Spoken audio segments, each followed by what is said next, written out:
Are you serious, Mohammed Morsi? Just that camera. Are you serious? What's going on in Egypt? What? Oh, you better grab your Bible right now and turn it to Isaiah chapter 19. And I'm going to turn mine there now.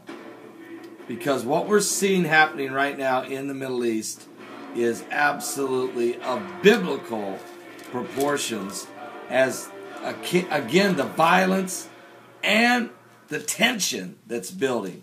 I've seen worse violence, and when they were overthrowing Jose Mubarak, it was a whole lot worse.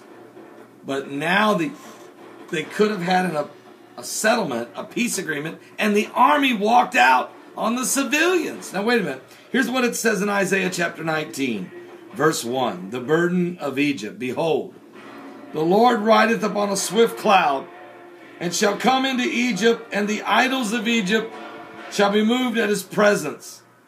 And the heart of Egypt shall melt in the midst of it. And I will set the Egyptians against the Egyptians, and they shall fight every one against his brother, and every one against his neighbor, city against city, and kingdom against kingdom.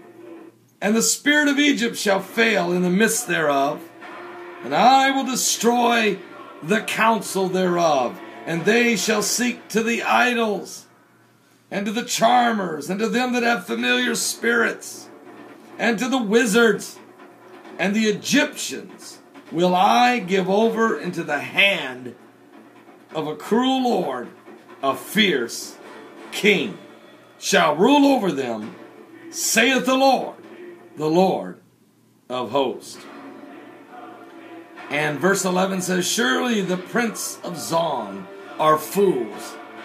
The counsel of the wise counselors of Pharaoh is become brutish.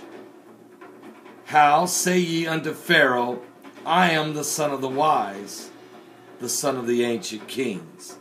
That's exactly what's happening right now. Mohammed Morsi is the fierce king, the cruel lord. And the opposition is saying to the new Pharaoh, who declared himself ultimate power, I am of the sons of the ancient. I'm the son of the wise, the son of the ancient kings. In other words, the people, the secular opposition are saying, we're not under you. We have a voice. Well, listen to what's going on. And you know, 7 people have died so far since he's made that decree on 11/22/2012.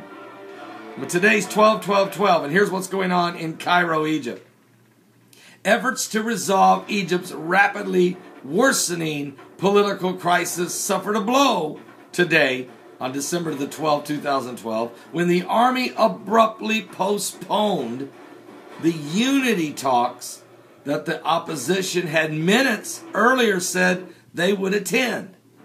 Confirmation that the secular liberal opposition coalition would join the meeting after boycotting reconciliation talks hosted last week by Islamist President Mohammed Morsi. It had raised hopes to an end to the street protest and the deadly violence.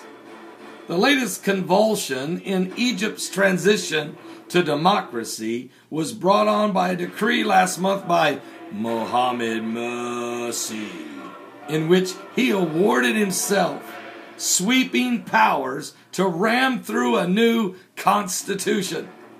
The constitution is to be voted on in a national referendum this Saturday, December the 15th, 2012. It is necessarily prelude to parliamentary elections due early next year. So, Mohammed Morsi caused huge controversy, dividing the Arab world's most populous state and bringing thousands of pro and anti-government protesters into the streets of Tahrir Square in Cairo, Egypt. In the worst upheaval since the fall of Jose Mubarak almost 2 years ago. The unrest has so far claimed 7 lives in clashes between the Islamic Muslim Brotherhood and the opposition. But the army has yet to use force to keep the protesters away from the presidential palace, now ringed with tanks, barbed wire, and concrete barriers. The postponement of the talks came as Egyptians abroad began voting on the embassies, at the embassies, in the referendum. So the voting has begun. It will conclude on the 15th. They're voting on a new constitution that Mohammed Morsi fast-tracked through the Islamic-dominated drafting assembly. The start of the voting process was set back by the opposition, which had hoped to delay the vote. "We will vote no. We will vote no," said the opposition politician and former Arab League chief Ammar Massa. He told Reuters. Another senior opposition figure also announced the group would push for a no vote. Massa also said that he would attend the Army's unity talks, along with Nobel Peace Prize winner Mohammed el-Baradei, who is a leftist and part of the liberal Whaaaat party leader. Also, Marut Fakeh Abdul Noor also said he would have attended. But the army has canceled the meeting. The army said, no, we're not going to meet. Just vote. Just go vote. Just go vote. You got a constitution to vote on, yes or no? So the army is backing Mohammed Morsi. Well, why are they? Well, it's because Mohammed Morsi is backed by Barack Obama. $1.5 billion the United States government, Obama administration, gave to Egypt after the overthrow of Hosni Mubarak. Then, after Obama asked Mohammed Morsi to broker the ceasefire between Israel and Palestine, Obama gave Mohammed Morsi another $450 million. Then, he just gave them his word that he would send them 20 new F16 Fighter Jets. And guess what day that the President of the United States is going to send it to Mohammed Morsi? On January 22nd, 2013. You say, so what? That's Israel's National Election Day. So let me see if I got this right. On Israel's National Election Day, the President of the United States is blessing Mohammed Morsi of the Muslim Brotherhood, Egyptian-led nation, with 20 new F16 Fighter Jets for free. Oh, and by the way, Obama, during the talks of the fiscal cliff, we're about ready to fall off the fiscal cliff, but he has said to the Republican coalition of Mitch McConnell and John Bonner, he says, oh, but by the way, we have to give Egypt another $3.1 billion. We got to make sure that their new democracy is stable. It doesn't sound like a democracy. It sounds like the Arab Spring is really nothing but a dark winter of the rise.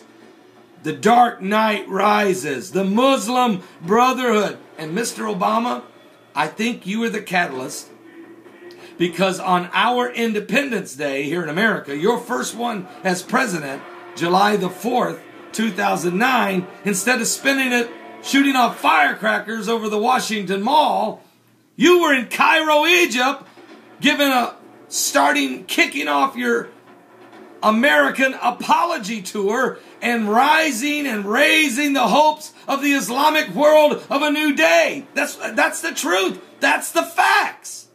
Now you're going to give them, after all these billions of dollars, 20 fighter jets on Israel's election day? That's like sticking your feet up against them. What are you doing? Folks, the New World Order. The New World Order. Folks, the rise. New World Order. The Bible calls it the beast. The beast is ready to rise. We're on the brink of the beast. The beast.